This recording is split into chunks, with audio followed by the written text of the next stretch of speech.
Why do we want what is unavailable more than what is already valuable? The job that did not choose us becomes perfect. The person who pulled away becomes fascinating. The product we cannot buy begins to feel like the missing piece of a better life. Distance removes detail. Imagination finishes the picture. On Monday morning, Maya watched a 90-second video from a competitor and became willing to endanger 18 months of work for a feature she had never touched. Hi, I'm Sarah, and this is Wise Mind Stories. In this episode, you will learn why absence stimulates desire, how other people's attention can make an object seem more valuable, and how to separate what you truly need from the feeling you hope an unavailable thing will give you. The competitor was called Solace. Its launch video opened on a daughter sitting in a dark hospital corridor. She whispered one sentence into her phone. "Tell everyone what happened." An elegant artificial intelligence assistant transformed her words into medication updates, a family timeline, and 3 messages written in different tones for relatives. No forms, no confusion, no exhausted daughter repeating the same painful story. The screen faded to black. Solace remembers what care costs. The video offered no technical details, no privacy model, no release date, only an invitation to join a limited waiting list. By 9 o'clock, people at Lumen had shared it 73 times. By 10, Adrian had moved the leadership meeting forward. Theo's contract review was still unresolved, but he joined by video from a quiet room with no visible location. "They understand desire," he said. "We explain, they imply." Maya disliked agreeing with him. She agreed anyway. Robert Greene's law of covetousness begins with a restless feature of human nature. What we possess becomes familiar. Familiarity reveals limits. The mind then travels toward what is absent, because absence leaves room for fantasy. We tell ourselves we want the object. Often we want the imagined transformation around it. The promotion means respect. The new relationship means aliveness. The competitor's feature means relevance. The limited invitation means we have entered a more important world. Desire grows in the distance between what is visible and what is known. Solace's product may have been excellent. That was not the problem. The problem was how little evidence Maya required once the video touched her fear. She imagined clinics preferring Solace, investors asking why Lumen was behind, employees leaving for a company with better taste. She could see an entire future built from 90 seconds of edited light. Lena opened a shared document. "The feature could be useful," she said. "But voice summaries of medical events create accuracy and consent problems. We should interview." "We cannot research our way out of being late," Adrian interrupted. 3 people nodded. Then 5. The desire intensified because it had become social. Greene describes rivalries of desire. We often take other people's wanting as evidence of value. A crowded restaurant seems better. A person pursued by others appears more desirable. An idea receiving attention acquires importance before its substance changes.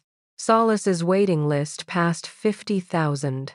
No one at Lumen knew how many were customers, bots, journalists, or curious competitors. The number did its emotional work anyway. Theo proposed a response. "Announce Lumen Voice within 48 hours, not a release. A private preview for selected clinic partners. Scarcity against scarcity," he said. "We don't have a prototype," Lena said. "We have the capability." Capability is not a product. Maya watched Adrian's jaw tighten. She remembered the clinic suspension, the hospital privacy review, and the board's growing concern. She also remembered the feeling of sitting at the front of the market, instead of explaining why Lumen had fallen behind. "We can build a controlled demonstration," Maya said. "No patient data, clear concept language." Lena looked at her. "Are we solving a caregiver problem? Or are we solving the feeling that Solace gave us?" It was the correct question. Maya heard it as delay. In Greene's chapter, Coco Chanel appears as a master of desire. She did not simply produce clothing. She understood the power of novelty, contradiction, and an identity not completely explained.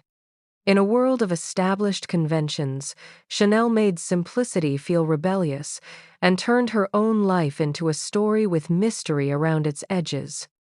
The broader principle is that desire needs imaginative space. Overexposure can flatten interest. Strategic absence, ambiguity, and association allow people to participate in creating the meaning of what they want. This principle can be used in marketing, courtship, leadership, and art. It can also be used against us. The danger begins when we confuse stimulated imagination with verified value. By Wednesday, Lumen's design team had produced a beautiful concept video. A woman spoke about her father's discharge instructions. The interface organized the story. Soft music rose. At the bottom of the announcement, in small type, were the words, "Concept Experience. Features subject to change." At the top, in large type, "Request Early Access." The waiting list grew quickly. Adrian sent Maya a single flame emoji. For the first time since the failed pilot, she felt ahead. At 5:30, Daniel texted, "Your dad is already at the restaurant. Are you leaving?" Maya looked at the time. Her father's 70th birthday dinner had begun. She called him from the elevator. "We had an unexpected launch. I'm coming now." Victor laughed softly. "At my age, all launches are unexpected. Eat something." "Dad, wait. I'll be 30 minutes. June gave me the card. It has a very large dragon. I am well protected." He sounded cheerful enough to release her. Maya returned to the office because the early access page had begun crashing. By the time she reached the restaurant, the table had been cleared. Victor had gone home with Daniel and June. A server brought out a forgotten paper crown from under the chair. Maya stood there holding it, still receiving notifications from people who wanted a product that did not exist. We often abandon what is real to protect the fantasy of what might be. The next morning, a caregiver posted a public question. Would Lumen Voice be able to distinguish between a physician's instruction and a family member's interpretation? Another asked whether voice recordings would be stored. Then, a disability advocate asked whether the feature worked with atypical speech.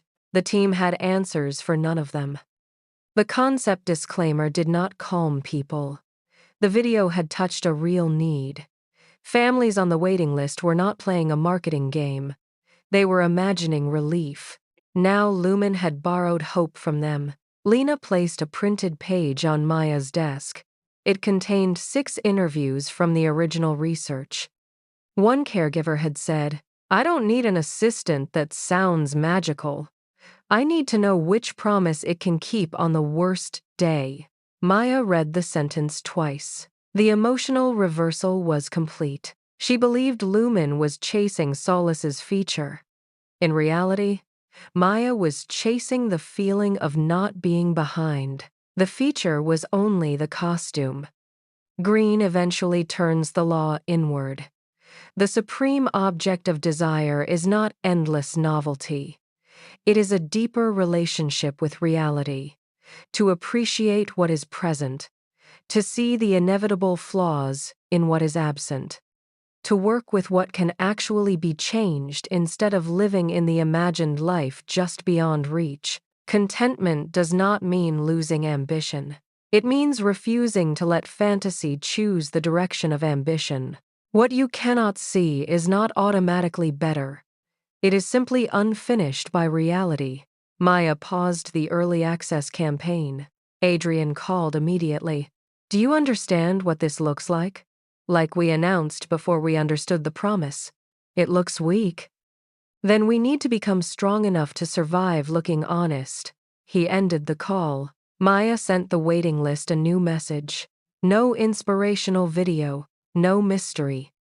Lumen voice was a concept, she explained. The company had not resolved accuracy, accessibility, consent, or storage. Anyone on the list could join a paid research panel to help define whether the feature should exist and what promise it could responsibly make. The waiting list shrank by 40%. The remaining caregivers wrote longer answers than any survey Lumen had ever received. That evening, Maya drove to her father's apartment with the paper crown and a small cake. Victor opened the door in slippers. I knew turning 70 would take 2 days, he said. Maya apologized. He waved toward the television. Come. The dragon movie June chose is terrible. She almost checked the campaign dashboard. Then she placed her phone face down.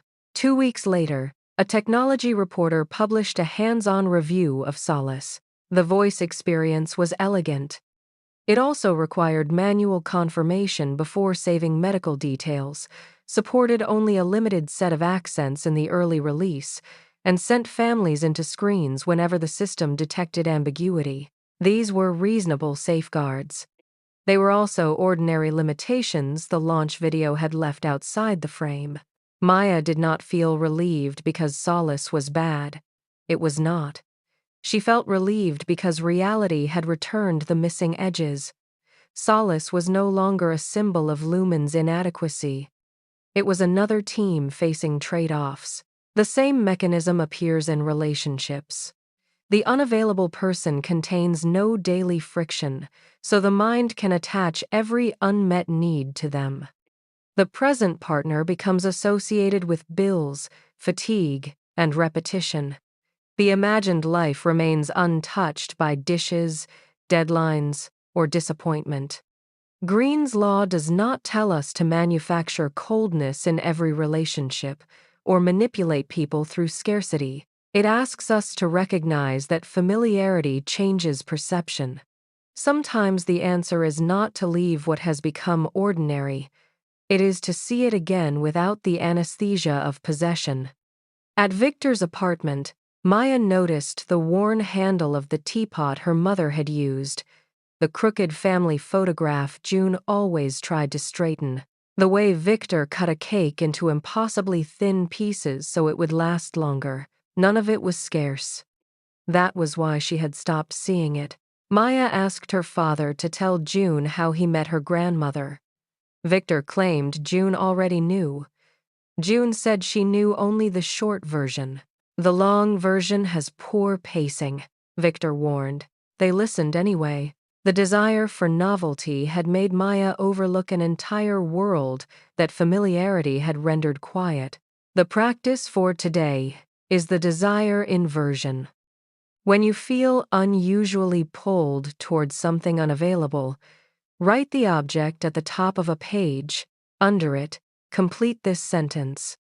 I believe this will make me feel respected, safe, chosen, alive, ahead. Then ask, what evidence do I have that the object can deliver that feeling? And what present value am I neglecting while I pursue it? Do not shame the desire. Translate it. Once you know the feeling you are actually chasing, you may find a more honest way to create it. I'm Sarah, and this is Wise Mind Stories. Subscribe if you want to keep following Maya through the hidden forces that shape ordinary choices. She has stopped chasing the image, but the announcement has already created expectations, and Lumen's quarter is already in danger. On Friday, a large insurance company will offer enough money to solve the immediate crisis. The contract will look like relief. The cost will be waiting in a future nobody in the room wants to imagine. Next episode, teaser. Desire made Lumen promise too soon. Now, time pressure will make the next compromise feel responsible. A contract large enough to save the quarter is coming, and everyone will be able to describe what it solves today. No one will be rewarded for describing what it destroys next year.